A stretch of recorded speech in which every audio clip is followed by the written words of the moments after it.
Shabadoo, shabadee. What's up, guys?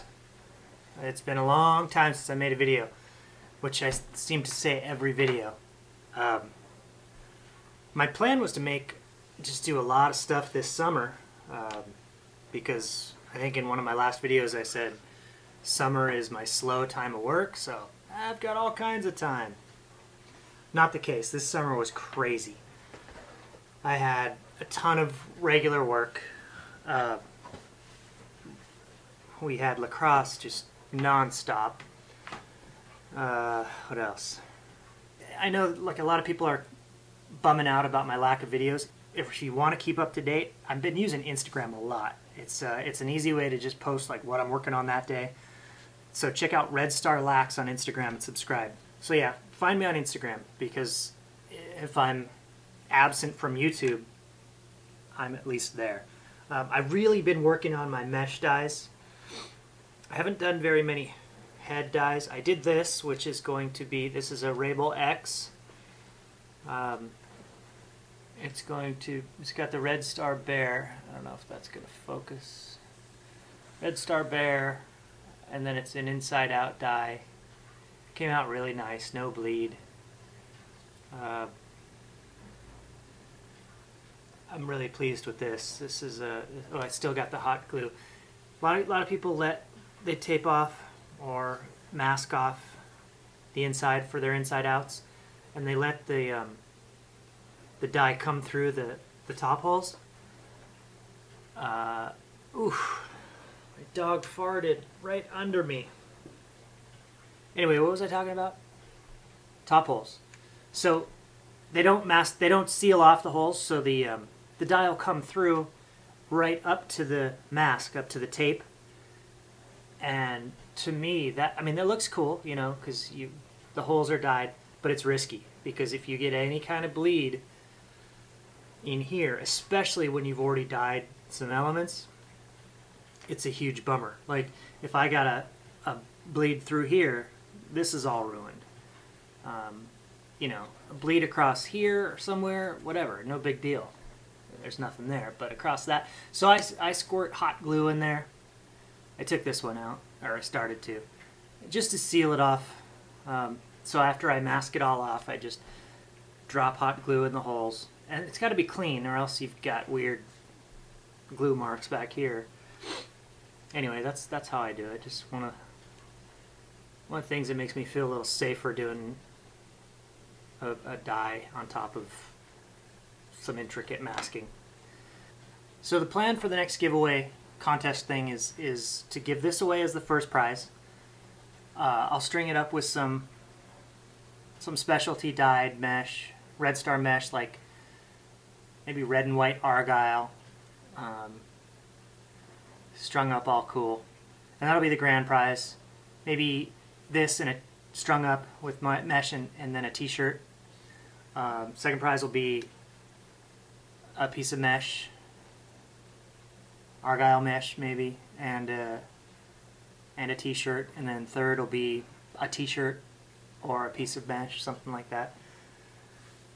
But the way I want to do this contest is I sort of want to reward people who have supported the brand. So if you have purchased mesh in the past, any online purchases, I have records of all that.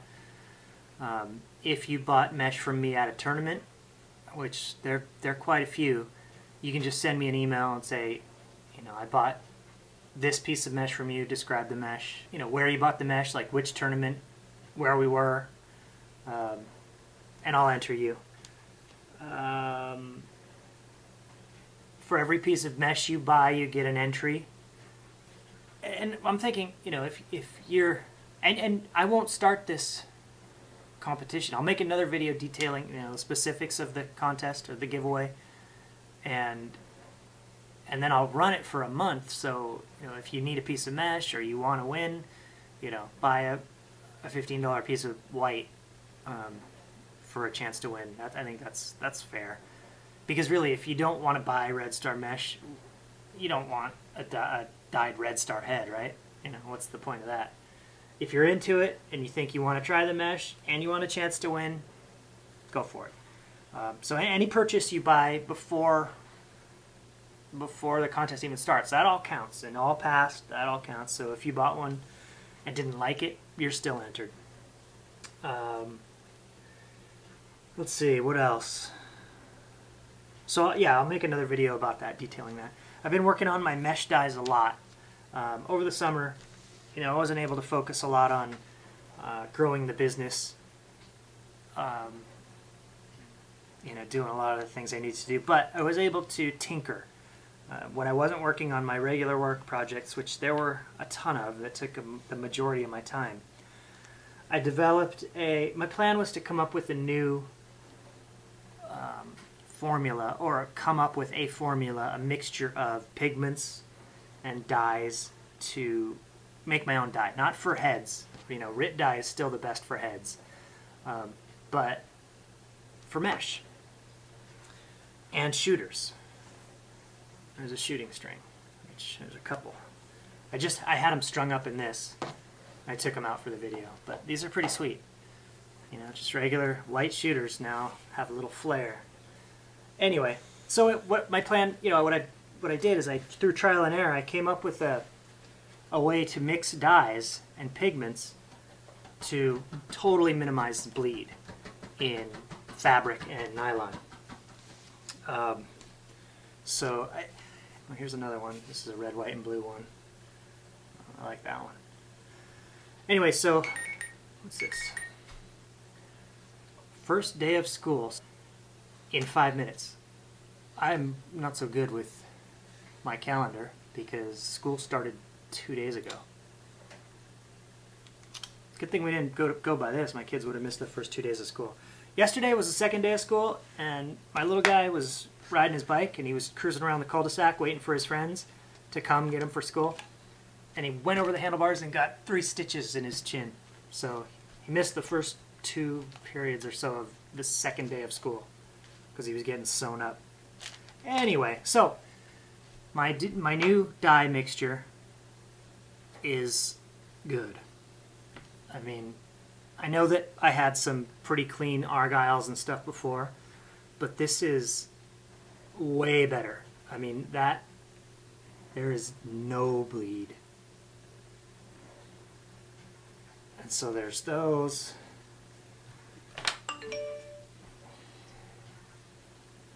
Did the boys make it okay? Yes. They are good. Fat fingers. I said yes. I was trying to say yes, they are good. For some reason, that doesn't even make a lot of sense.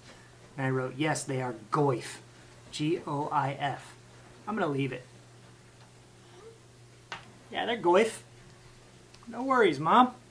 The kids are goif. I like it. I'm going to use it a lot. So there's that. There's that. Some Sweden colors. Clean as whatever. There's another Sweden.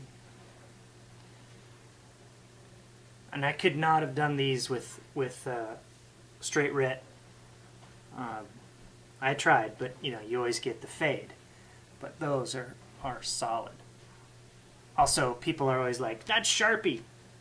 I don't use Sharpies. That's just ridiculous. To do this in Sharpie, like, would I have to do all this blue? And then, I mean, that would take so long and it would not be clean and thorough. I think, and I know people give people crap for using Sharpie. If you're a kid who wants sweet dyed mesh, but you don't want to pay for it, Sharpie's fine, right? Make yourself some Sharpie colored mesh. If you're selling it, that's fine too, but I don't see how anyone would make enough unless you outsourced to China and had children drawing on your mesh. But, so no, I don't use Sharpie. This is dye. And someone asked me on Instagram, do you thicken your dye? And my mixture is thicker, thicker than just straight water and RIT powder. And that helps a little bit, helps with application. But you know, it's not thick. It's not like mud. There's a purple and white. There's a sweet green, and oh, this is a three-color Argyle, which is really nice. I could never do that with Rit dye. There's a little stripy piece. This one's pretty cool. This one I tried, just did a little test after I dyed it, trying to set the pigment, and it faded a little bit on the black. I don't know if you can see, but that's a nice piece. What else? Some 12D Argyle. Made this one, I think, yesterday. That's nice, right? At 12D Argyle, I could probably stock this. I'll probably keep this going because it wasn't hard. 20D Argyle is bonkers. I mean, look how many diamonds there are in that. I don't see myself making a lot of these. Even though my process is fast enough to turn a profit, you know, considering what I would make an hour and calculating all that. This is just too much work.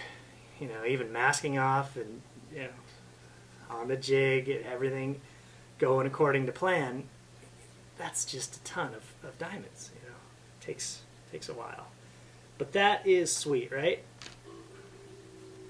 I tried a breast cancer awareness thing, but I don't think that looks like a ribbon, so I'm gonna go, but it looks like a little alien, no armed alien thing. So I'm gonna go back to the drawing board and work on that. So anyway, that's what I've been up to, and I'm pretty pumped. I'm gonna crank out a couple more goalie meshes today. I don't have a lot of time, but I'm just gonna do a couple this morning, maybe 3 or 4, and then a couple pieces of 10 diamond. I posted this top string on Instagram. People want to know how to do it. This is my new top string. I called it the Red Star top string, but I don't know. And it's pretty straightforward. It's just a triangle top, but like the green or the volt is triangle, regular triangle, but then the black is doing something funky. In all the off diamonds, I have a little knot through there. And actually really tight top, which is cool. This is a new piece of mesh I put in here. I don't know why. Oh, I know, because I wanted to take out the mesh I had in there and test it for water resistance, because it's been strung up for, I don't know, 6, 7 months or something, and had a lot of use. But water still beads right off of it, so that's a good sign. Anyway, so look for another video soon. I'm gonna keep at it. I promise. I'm gonna put more time and effort into this, and so my next video will detail the giveaway with that. And I think red and white Argyle in that would look pretty sick.